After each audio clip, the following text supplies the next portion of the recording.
సోదరుడు మహేష్ గౌడ్ గారు, గౌరవ ముఖ్యమంత్రి గారు, గౌరవ ఉప ముఖ్యమంత్రి గారు, ఏఐసిసి ఇన్ఛార్జ్ గౌరవనీయులు దీపా దాస్-మున్షి గారు, ఏఐసిసి కార్యదర్శులు, వేదిక మీద పెద్దలు, సహచర మంత్రివర్యులు, ప్రియమైన కాంగ్రెస్ నాయకులు, కార్యకర్తలు, మహేష్ గౌడ్ గారికి నా అభినందనలు, శుభాకాంక్షలు తెలియజేస్తూ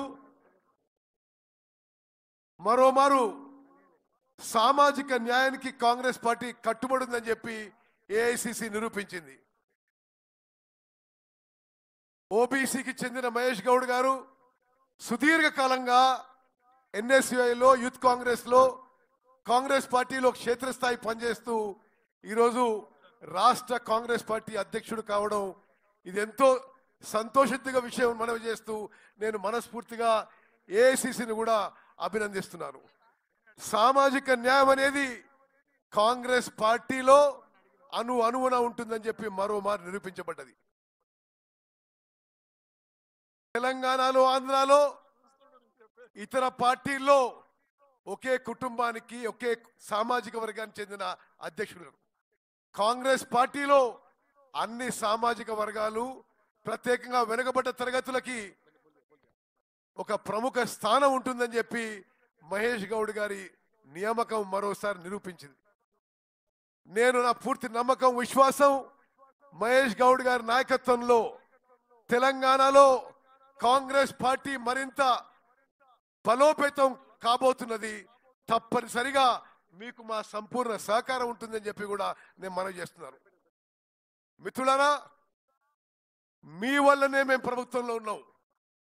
కాంగ్రెస్ నాయకులు, కార్యకర్తలు ఈ రాష్ట్రంలో మీ రక్తం, చెమట, మీ శ్రమ, మీ త్యాగం ఎవరూ మర్చిపోమని చెప్పి నేను మనవి చేస్తున్నాను.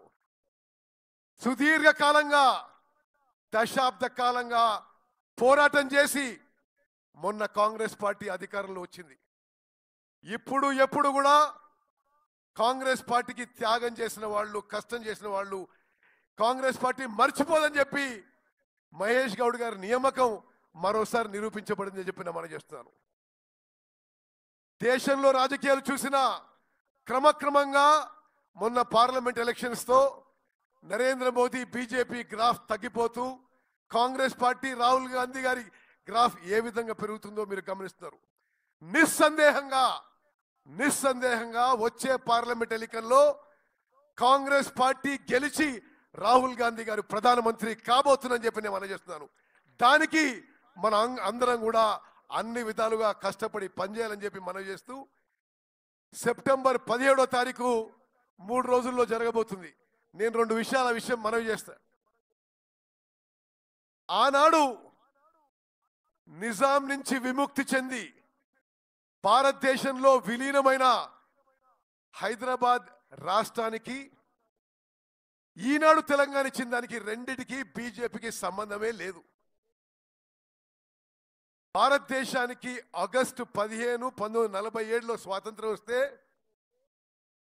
1 సంవత్సరం 2 నెలల తర్వాత సెప్టెంబర్ 17, 1948లో ఆనాటి నిజాం రాష్ట్రం భారతదేశంలో విలీనమైంది. ఆనాడు కూడా బీజేపీకి పాత్ర లేదు. ఈనాడు కూడా తెలంగాణ రాష్ట్రం ఏర్పడడంలో కేవలం కాంగ్రెస్ పార్టీ పాత్ర ఉంది. నేను ఎందుకు మనం చేస్తున్నా అంటే 17 సెప్టెంబరు బీజేపీ వాళ్ళు దాని గురించి ఏదేదో ప్రకటనలు చేస్తూ కేంద్ర హోంమంత్రి అమిత్ షా గారు వచ్చి హైదరాబాద్లో ఏదో ఫంక్షన్ చేస్తున్నాడు. అసలు బీజేపీకి ఆనాడు నిజాం రాష్ట్రం భారతదేశంలో విలీనం కావడానికి కానీ, ఈనాడు తెలంగాణ రాష్ట్రం ఏర్పాటు కావడానికి ఏమీ సంబంధం లేదు అనే విషయం మనం జనంలోకి స్పష్టంగా తీసుకుపోవాలని చెప్పి మీ అందరికీ మనవి చేస్తూ, మరి మరోసారి మహేష్ గౌడ్ గారికి మనస్ఫూర్తిగా నా అభినందనలు, నా శుభాకాంక్షలు తెలియజేస్తూ వారికి అన్ని విధాలుగా మా సహకారం